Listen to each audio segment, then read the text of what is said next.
श्री स्वामी समर्थ. नमस्कार, मी मंगल तुम्हा सर्वांचं नवीन एका व्हिडिओमध्ये अगदी मनापासून खूप खूप स्वागत करते. महाशिवरात्रीचे व्रत अतिशय प्रभावी मानले जाते. म्हणूनच अनेक कुटुंबामध्ये लोक महाशिवरात्रीचा उपवास जवळपास घरामध्ये सर्वजणच करतात. आणि महादेवांच्या भक्तांसाठी तर महाशिवरात्रीचा उपवास अत्यंत महत्त्वपूर्ण असतो.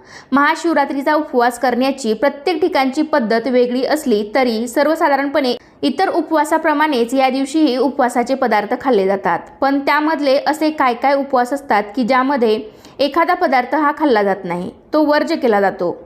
तर अगदी त्याचप्रमाणे महाशिवरात्रीच्या उपवासामध्ये असे कोणते 3 पदार्थ खायचे नाहीत हे मी तुम्हाला आजच्या व्हिडिओमध्ये सांगणार आहे, जेणेकरून तुम्हाला महाशिवरात्रीच्या व्रताचं संपूर्ण फळ मिळेल. तर आजच्या व्हिडिओमध्ये मी तुम्हाला महाशिवरात्रीचा उपवास कधी धरायचा, कधी सोडायचा, त्याचबरोबर कोणकोणते पदार्थ आपल्याला या दिवशी चुकूनही खायचे नाहीत आणि उपवास सोडताना कोणता पदार्थ खाऊन उपवास सोडायचा म्हणजे आपल्याला या व्रताचं संपूर्ण फळ मिळेल. तर अशी संपूर्ण माहिती तुम्हाला मी आजच्या व्हिडिओमध्ये देणार आहे. तर त्यासाठी हा व्हिडिओ शेवटपर्यंत नक्की पहा. चॅनलवरती नवीन असाल तर चॅनलला नक्की सबस्क्राईब करा. कमेंटमध्ये ओम नमः शिवाय लिहायला विसरू नका. लगेचच आजच्या व्हिडिओला सुरुवात करूयात. माघ कृष्ण चतुर्दशी ही तिथी महाशिवरात्री म्हणून साजरी केली जाते. तर यावर्षी बुधवार दिनांक 26 फेब्रुवारी 2025 रोजी महाशिवरात्रीचे व्रत केले जाणार आहे. तर या दिवशी भगवान शिवाची आराधना आणि प्रार्थना करून व्रत केले जाते. महाशिवरात्रीच्या दिवशी उपवास आणि पूजा केल्यामुळे जीवनात अपार सुख आणि समृद्धी प्राप्त होते. या दिवशी बऱ्याच ठिकाणी म्हणजे सर्वत्र महाशिवरात्रीला उपवास केला जातो, पण खरं तर शरीर शुद्धीकरणासाठी उपवास केले जातात. तर महाशिवरात्रीचा उपवास हा एकादशीप्रमाणे पूर्ण 24 तासासाठी केला जातो. म्हणजे 26 फेब्रुवारीला बुधवारच्या दिवशी सकाळी लवकर उठून स्वच्छ स्नान करून शक्य असेल तर अंघोळीच्या पाण्यामध्ये थोडेसं गंगाजल टाकावं आणि त्या शुद्ध पाण्याने स्नान करून रोजच्या देवाची पूजा करून तुम्ही शिवलिंगाची सुद्धा विधिवत अशी पूजा करायची आहे. हा उपवास दिवसभर करायचा आहे, रात्रभर करायचा आहे आणि दुसऱ्या दिवशी सकाळी आपल्याला हा महाशिवरात्रीचा उपवास सोडायचा आहे. म्हणजे तुम्ही 26 फेब्रुवारीला सकाळी उपवास केला तर तो रात्री सोडायचा नाही. रात्रीसुद्धा तुम्ही उपवासाचेच पदार्थ खायचे आहेत आणि मग दुसऱ्या दिवशी म्हणजे 27 फेब्रुवारीला गुरुवारी तुम्ही सकाळी हा उपवास सोडू शकता. तसेच ज्या स्त्रियांना मासिक धर्म आहे तर त्या स्त्रिया मात्र ही पूजा करू शकत नाहीत, पण मात्र त्यांनी उपवास नक्की करावा आणि मनातल्या मनात महामृत्युंजय मंत्र किंवा ओम नमः शिवाय हा मंत्र जप करू शकता. त्यामुळे सुद्धा तुम्हाला या व्रताचे संपूर्ण फळ मिळेल. कारण असं म्हणतात की भोलेनाथ भोले बाबा आहेत. अगदी साध्या सुध्या पूजेने सुद्धा ते आपल्यावरती प्रसन्न होतात. त्यामुळे अगदी साधी जरी पूजा तुम्ही मनापासून केली तरी त्याचं फळ तुम्हाला नक्कीच मिळेल.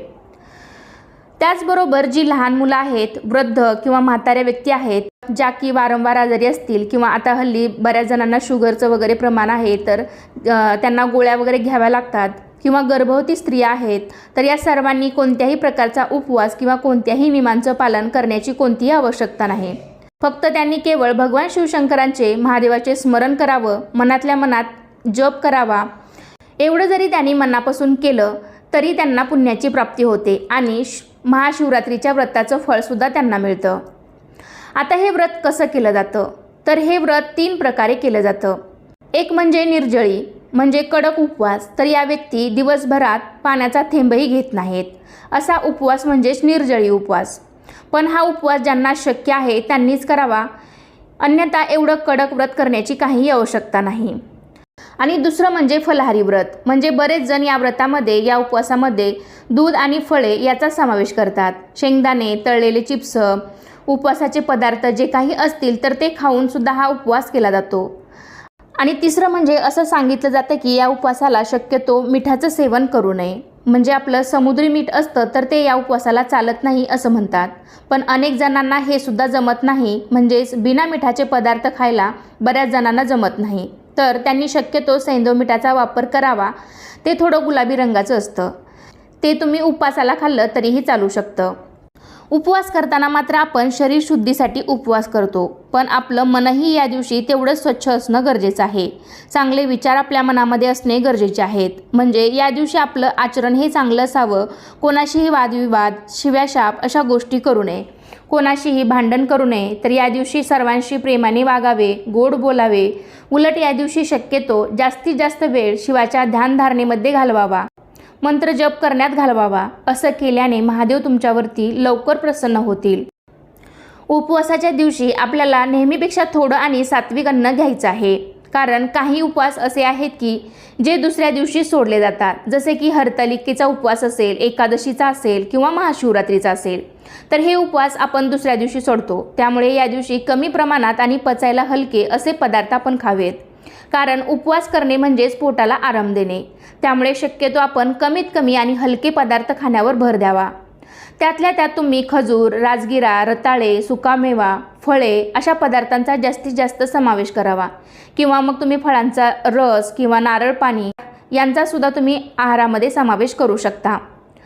त्याचबरोबर बघा, गाव बदललं की सगळ्या पद्धतीसुद्धा बदलतात। हेच पदार्थ खाल्ले पाहिजेत किंवा हे नाही खाल्लं पाहिजे, किंवा हे व्रत करत असताना हा पदार्थ चालत नाही, असं आपण प्रत्येक गावामध्ये वेगवेगळ्या पद्धतीने ऐकतो। आणि बऱ्याच जणांना हे माहितीसुद्धा असेल की महाशिवरात्रीच्या उपवासाला वरई म्हणजेच बऱ्याच ठिकाणी याला भगरसुद्धा म्हणतात, तर ही भगर किंवा वरई शक्यतो आमच्या भागामध्ये तरी खाल्ली जात नाही, म्हणून मी तुम्हाला सांगत आहे। म्हणजे आमच्या भागामध्ये शक्यतो महादेवाचा कोणताही उपवास असेल, म्हणजेच सोमवार असतील किंवा श्रावण महिन्यातील सोमवार असतील, प्रदोष व्रत असेल किंवा महाशिवरात्री असेल, तर या महादेवाच्या उपवासाला आमच्या भागात तरी भगर खाल्ली जात नाही, म्हणजेच वरईचे पदार्थ, वरई खाल्ली जात नाही। जर तुमच्याकडे वरई किंवा वरईचा भात वगैरे खाण्याची पद्धत असेल तर तुम्ही नक्कीच खाऊ शकता। पण ज्या व्यक्ती पहिल्यांदाच हे व्रत करणार असतील तर शक्यतो त्यांनी भगर किंवा भगरीचे पदार्थ सोडून इतर सर्व उपवासाचे पदार्थ खाऊ शकता। तसेच या दिवशी आपल्याला चुकून सुद्धा मांसाहार करायचा नाही। कांदा लसूण सुद्धा आपल्याला पूर्णपणे वर्ज्य करायचा आहे। या दिवशी चुकून सुद्धा मटण, मासे, अंडी किंवा कोणतेही व्यसन करू नका। बघा, आपण श्रावण महिन्यामध्ये सुद्धा संपूर्ण महिनाभर मांसाहार वर्ज्य करत असतो, तर अगदी त्याचप्रमाणे महाशिवरात्रीला सुद्धा आपल्याला या पदार्थांचं सेवन चुकून सुद्धा करायचं नाही। कारण आपण म्हणतो की शंकर भोले आहेत, पण तेवढेच ते लवकर क्रोधित सुद्धा होतात, म्हणजे लगेच त्यांना राग येतो। त्यामुळे अशा या पवित्र दिवशी जर तुम्ही अशा काही पदार्थांचं सेवन केलं तर आपल्याला या व्रताचं फळ मिळणार नाही। या दिवशी शक्यतो जास्तीत जास्त आपण भगवान शंकराचे ध्यान करायचे आहे। सोप्यात सोपा ओम नमः शिवाय या मंत्राचा जप करावा, कारण असे म्हटले आहे की महाशिवरात्रीचा उपवासात रात्री जागरण करावे, याने व्रताचे अधिक पुण्यफळ आपल्याला मिळते। शिवपुराणात महाशिवरात्रीच्या रात्री जागरणाचे महत्त्व सांगितले आहे, त्यामुळे जमेल तेवढे जास्तीत जास्त तुम्ही महादेवाची सेवा करा। तर मी तुम्हाला सांगितले की हा उपवास कसा करायचा, दिवसाही करायचा, रात्रीही करायचा आणि दुसऱ्या दिवशी सकाळी सोडायचा।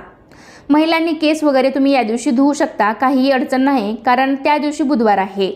या उपवासाला तुम्ही वरई सोडून म्हणजेच भगर सोडून इतर उपवासाचे पदार्थ खाऊ शकता।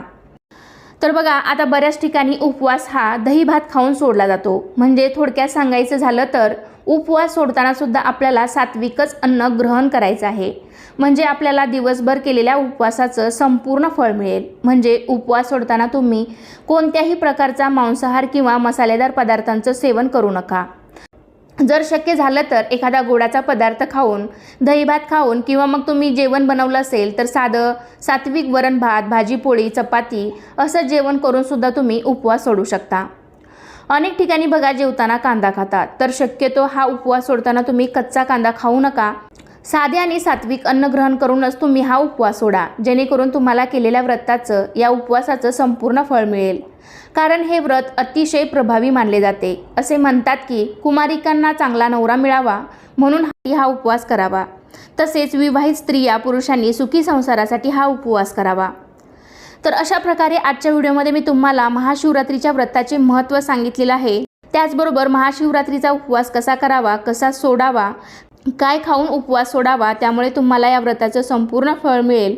तर अशी संपूर्ण माहिती देण्याचा मी प्रयत्न केलेला आहे। तर कसा वाटला तुम्हाला आजचा व्हिडिओ नक्कीच मला कमेंटद्वारे सांगा।